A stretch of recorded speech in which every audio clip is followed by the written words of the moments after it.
Okay, welcome everyone. Good evening, ma'am. Good evening.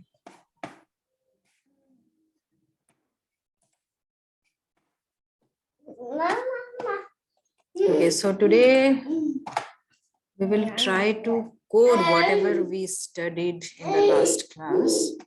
So see some codes here in Jupyter.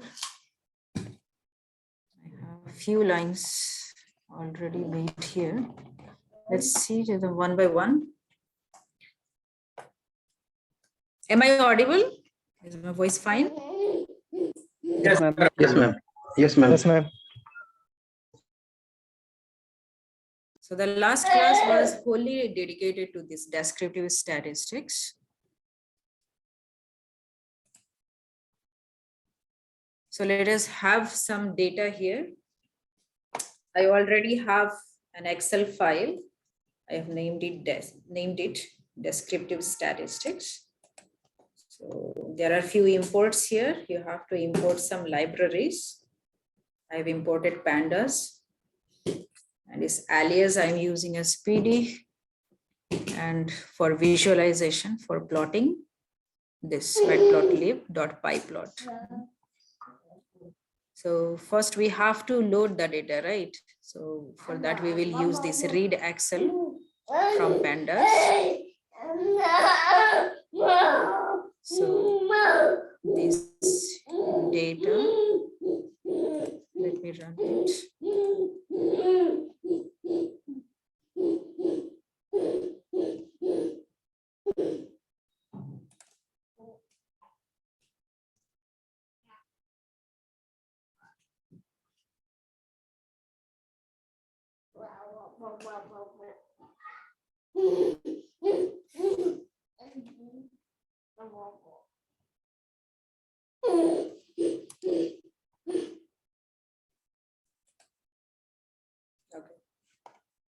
So pandas and this matplotlib.pyplot imported, and we have used this read Excel to read the contents of this Excel file named descriptive statistics, and it is getting loaded into this data. Suppose we need to look at few rows of it from the starting. We can use this head function. Data is where our contents are, and suppose we need to view first 5 rows of it, first few rows of it. So if you use this head function, you will get to see the first 5 rows of your data frame, data set.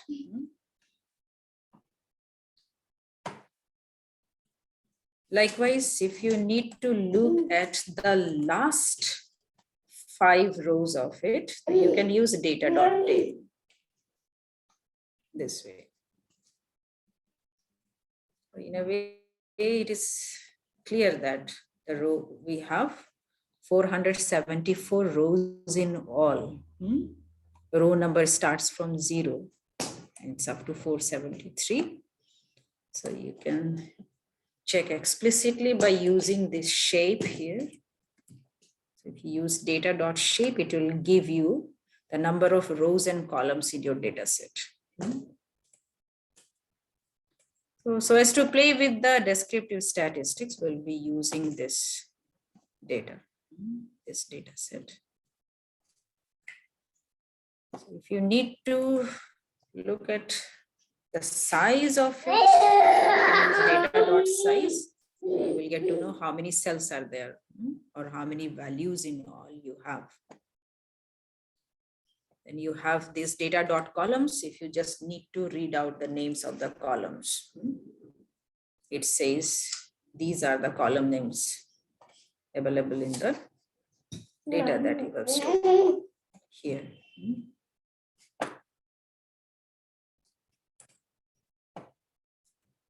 So last class we studied measures of central tendency, measures of dispersion, measures of shape, location. We will check them one by one. Now we have multiple columns here, right? So we will just extract 1 or 2 columns from it. Mind it, the data is the variable where we are storing the data set. Suppose we are interested in this current salary.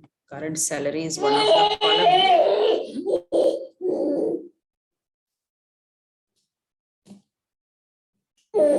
We won't right now dig deep into the data set. We will just try to play with the measures, different measures that you have seen. So suppose I need to extract the current salary column. So what we will do is, we will use this format. Data, then within the square brackets, under quotes, you will mention current salary. Dot mean function. If you use it, if you now play it, sorry, run it, so you will get the mean value of that particular column. So that way you can use multiple columns. You can look for mean of the multiple columns as well. Like suppose if you need to look at mean values for these 3 columns, you can list them out in double squares, double square bracket. The format is same. These 3 columns of data, and we need to find the mean. So we'll use dot mean function here. So if you run it, you will get the mean of these 3 columns. Now this D type here refers to the data type. Since the values are all float, it is showing the data type is float.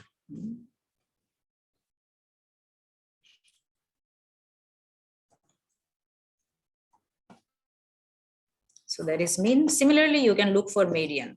So for the current salary, you need to check for median. So you can use dot median function. It gives you this 28,875 is the median for the column current salary. Likewise, as you did for mean, you can go for median as well. You can, in a single go, find the median for multiple columns. Likewise, mode follows the same format.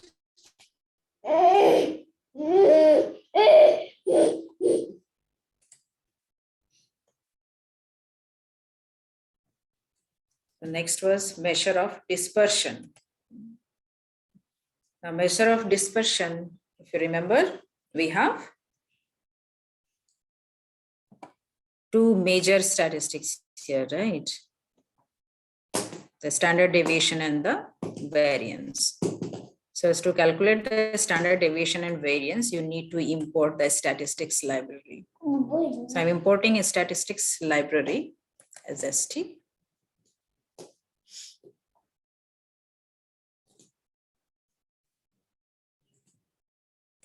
If you need to look for the data range, that means max minus mean. So you can find out, right? You find out you have to look for a particular column. You'll be extracting columns, okay? Suppose we are interested in this current salary column, and you need to know the range of this range of the observations in this column. So what you will do, you will find the maximum of the observation and the minimum value of the observation present, and you will just subtract it. That will give you a data range. This, if you need to find the variance, different, because this is not a panda function. We have imported statistics library. So the format is a bit different. It's st.variance and the data for which you want the variance. So I forgot to clear it. Oh, wait. This should run first, right? So this gives you the variance value for this data.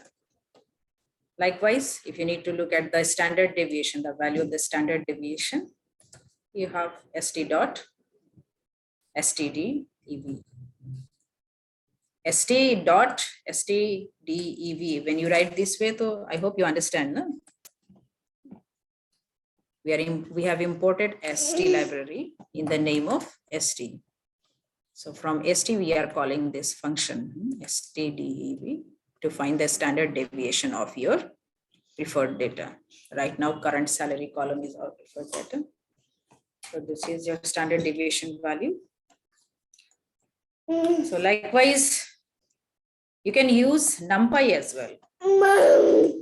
NumPy also provides you functions for finding the variance and standard deviation value. Okay. So suppose we import NumPy, and NumPy for statistics, the function is variance. It is spelled as variance. But if you import NumPy, it is var. And for standard deviation, it is simply std. Okay. The naming convention is different. Keep in mind. So the variance is this.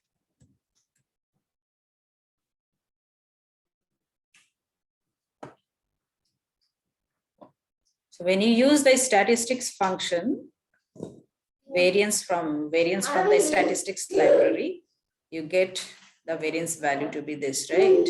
Now when you use NumPy, by default, it gives you this value.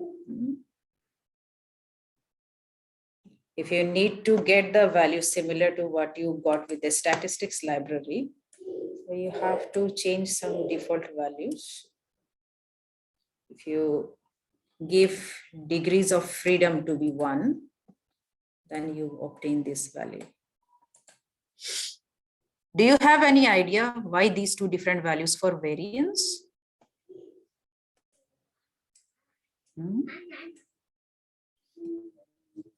Any idea? No idea, ma'am. Okay. Actually, variance, how do you calculate variance?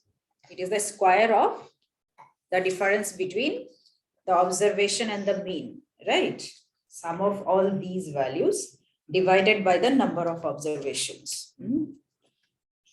But if you use the number of observations as it is, it gives a biased value for variance.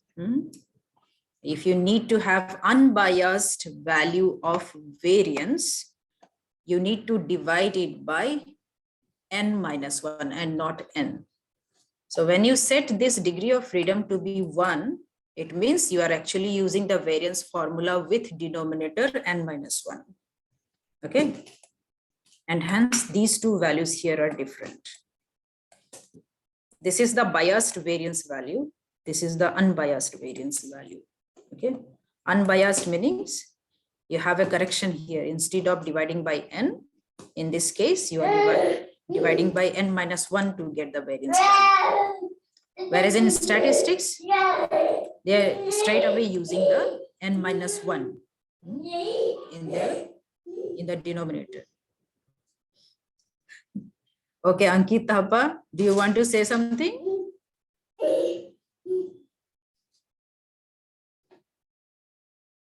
I don't hear you. You can unmute yourself. No, ma'am, nothing. I was just seeing what is this. So I was just searching it little bit. That's why. It's delta degree of freedom. Okay, that is what I was explaining. This delta degree of freedom, if you state it as 1, meaning you will be using the unbiased formula for the variance, meaning the formula of variance where denominator will be n-1.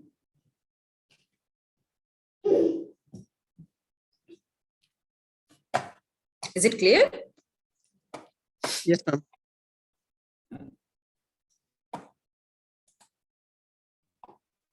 So, okay, if you use NumPy as the library, then so as to find the standard deviation, you have this std function. Oh, beta, bingo. So measures of dispersion, measures of central tendency. Next, we have measures of location. If you remember, those 5 number summary for the data. So 5 number summary means you will summarize your whole data using these 5 values, right? Maximum, minimum, the lower quartile, the upper quartile, and the median. The first quartile or the lower quartile is your 25th percentile. If you remember, the third quartile is your 75th percentile. And the median is your 50th percentile. For the second percentile. And the minimum and maximum, as the name suggests, is the smallest and the largest value in the sample.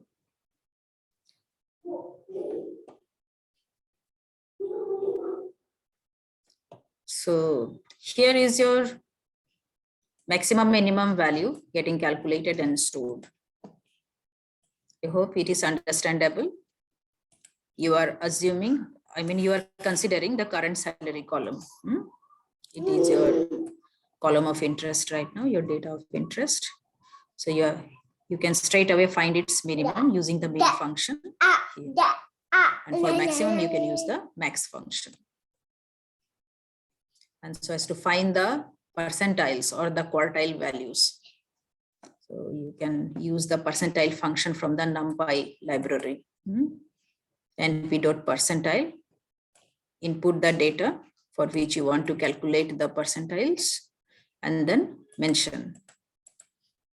So you need to find Q1, Q2, Q3, right? Q1 is your 25th percentile, Q2 is your median, means 58th percentile, 75 is your 75th percentile, that is Q3.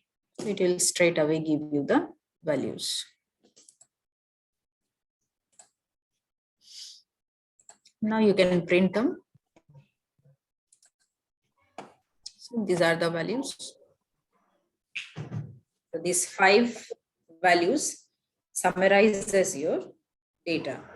Right now your data is the observations in this column. And the last one was the measures of shape, right? Kurtosis and skewness. If you remember, they both somehow determines or describes the shape of the distribution. So kurtosis will give you the idea about how picked your distribution is, right? And skewness will tell you whether your distribution is symmetrical or not. Meaning whether you're heavy-tailed or not. So if skewness value comes out to be 0, that means your data is symmetrically distributed. Means the left and right half from the center with respect to the center will look almost the same. If the skewness value is 0 or near to 0. If it is greater than 0, then that means heavy left tail you will observe. Skewness less than 0 means heavy right tail. This we have discussed yesterday very briefly. And for kurtosis, if the kurtosis value is 0, it has a special name here. If you will look carefully, you have these terms: leptokurtic, platykurtic, and this mesokurtic. Okay. So mesokurtic distribution is normal distribution. So if your kurtosis is either 3 or 0, it indicates that the distribution is almost Gaussian. But if the kurtosis value is negative or less than 3, it is platykurtic, means somewhat flat. And if the kurtosis value is positive or greater than 3, then it is peaked, meaning it is tall and thin.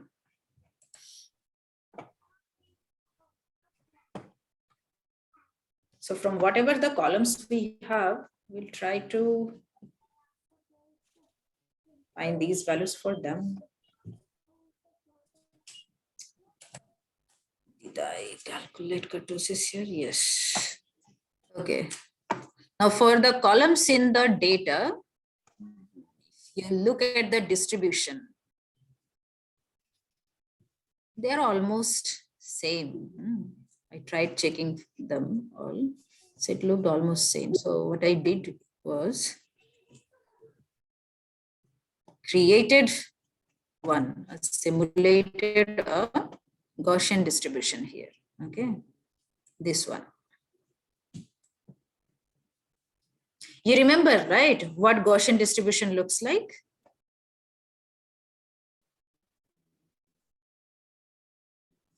Is this Gaussian? Are these three distribution Gaussian? What do you think?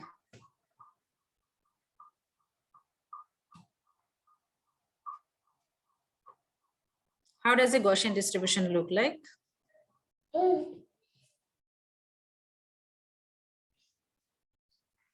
Ankit, can you tell me? Since you can scribble on my screen, no? Can you show? No, ma'am, actually I'm new, right? So today I came, so I don't know about it. So Gaussian distribution, if you remember.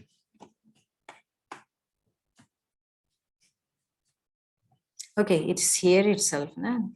The distribution of this shape, the bell-shaped curve, okay? If the distribution follows this shape, it will be called Gaussian distribution. And kurtosis and skewness lets you know whether your distribution follows this pattern or not, okay? Now, these three are clearly not Gaussian, right? They are skewed. They are right skewed. They are not symmetrical. When the distribution is not symmetrical means it is skewed, either left or right, okay? So here,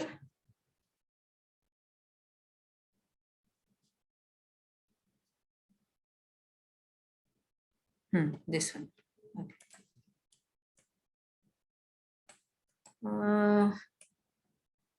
Any idea what does it represent? It is actually the formula for Gaussian PDF, okay? Probability density function.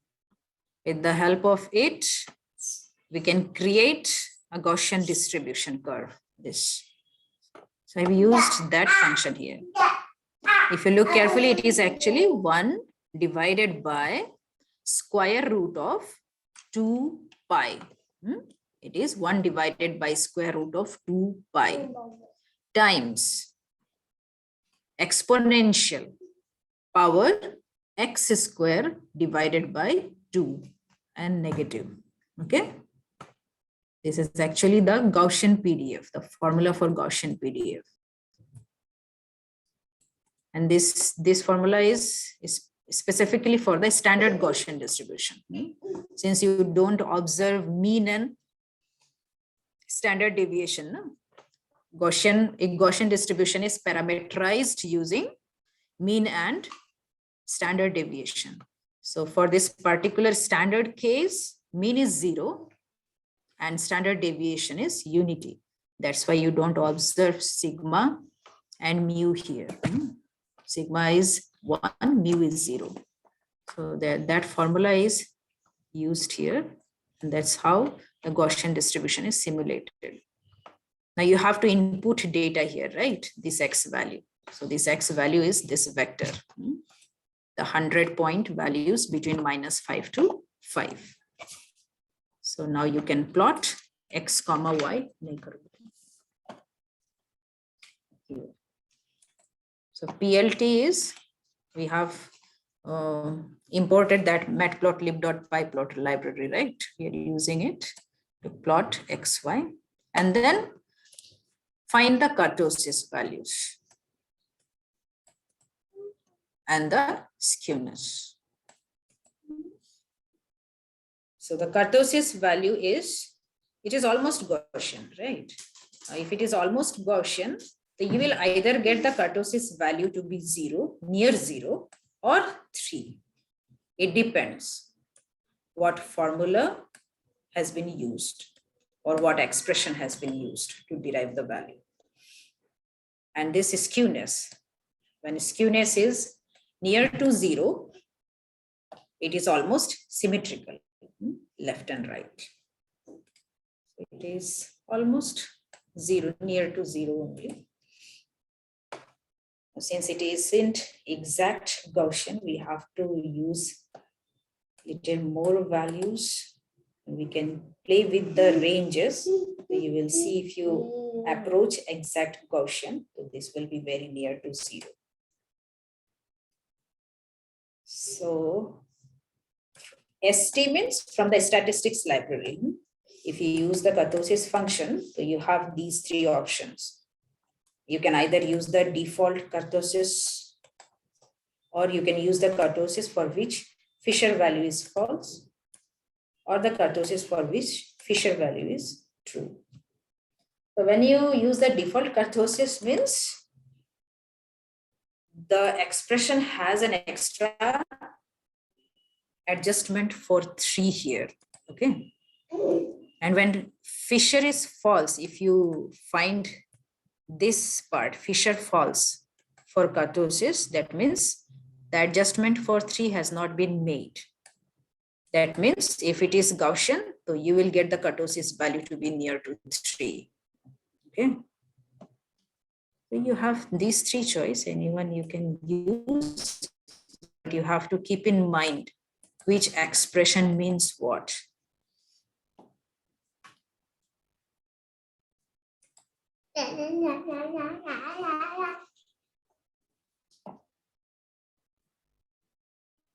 Okay.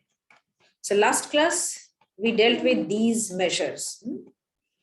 So that is how you code them. Any question? Do you have any question here? Anybody, any question?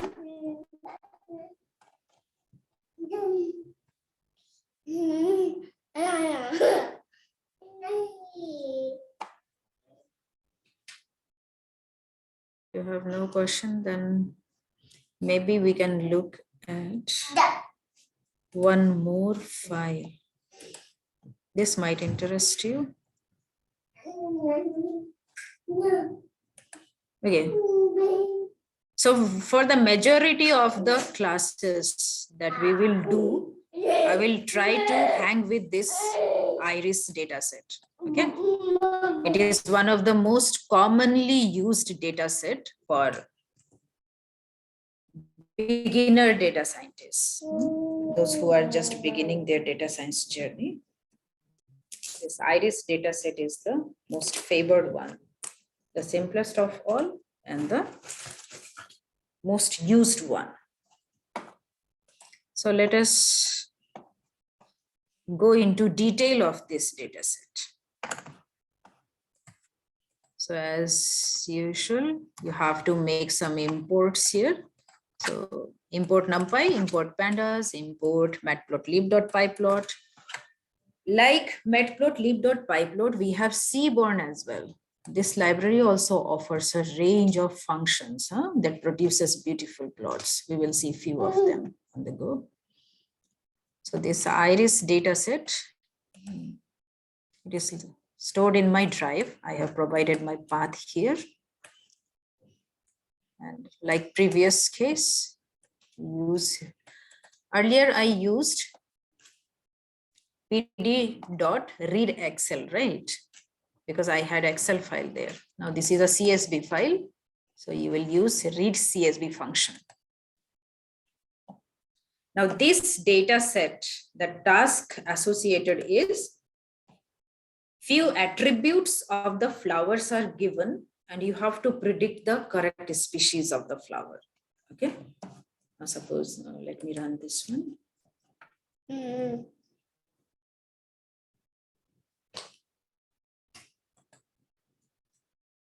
If you have any question, any doubt or any comment or anything you wish to share, just tell me.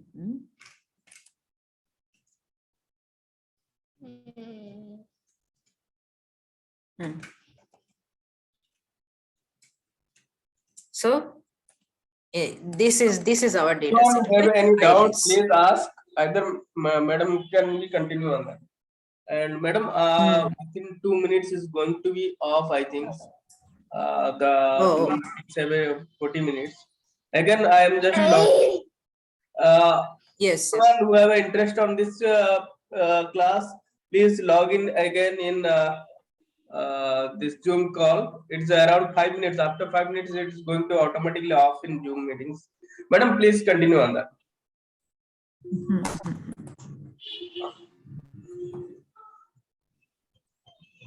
Yeah, please do rejoin. This one you will enjoy. See, you have this Iris data set. Now I have loaded the data. If you wish to have a look at it, so you can just run this Iris. So this is what is inside your data set.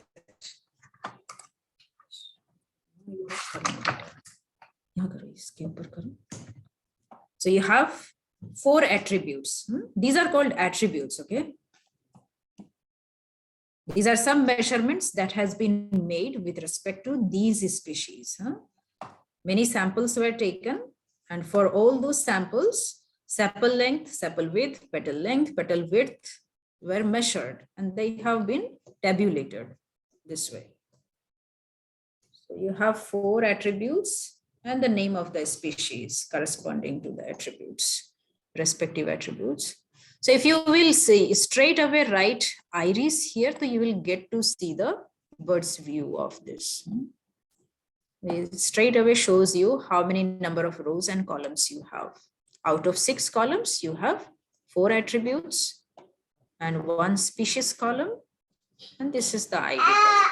Okay. So in all you have 6, right? It is 4, 5, and 6.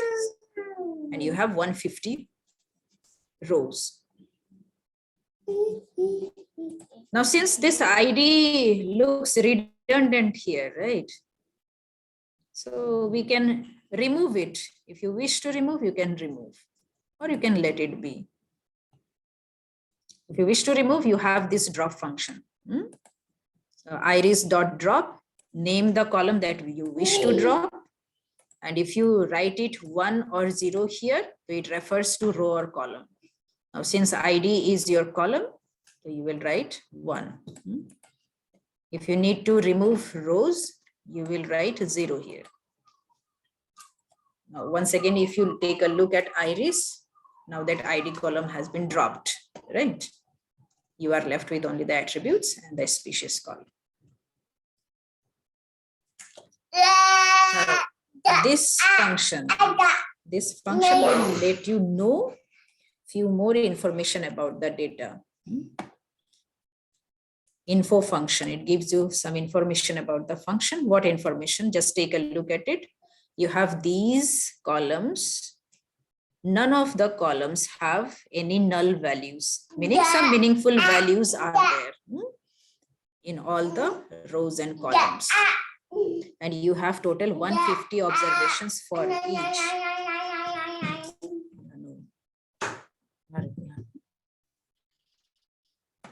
And the data type, this shows data type also. Sepal length, width, petal length, width. They are all float type data. And species, you can see it is a categorical data, right? It is not numerical, it is categorical. So it is referred to as object here. So if you can look, if you just take a look at this last column, the D type column, you get the idea of what type of variables you have. Hello, ma'am. Yeah, this is head. Yes, sir. Hello, ma'am.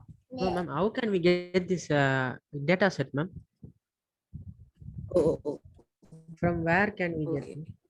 This data set I have downloaded. I have downloaded from Kaggle. If you wish to download, you can go to Kaggle. You search there, Iris data set. It's there. Okay. Or I can Okay. share the link after class is over. Okay, sure. Thank you.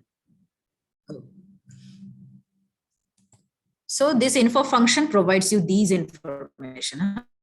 if you wish to see whether your column has some null values or not, so this is one way to check. And this is, so you have seen, right? Head and tail function will let you see through the first few rows or the last few rows of the data set. When you don't provide any default value here, you will get to see 5 rows, first 5 and the last 5 rows. Suppose if I put here 10, you will get to see the first 10 rows, okay, this way. So you can give here any values. So that many rows you will get to see. Yeah, now let us play with some statistics. Here, suppose you wish to check for what mean and median values are for the species. See how many species you have. Right now, so you can see only Iris setosa here, right? You have Iris virginica. Okay, suppose you need to see what all species you have, and you can, you can use this function, the value count function.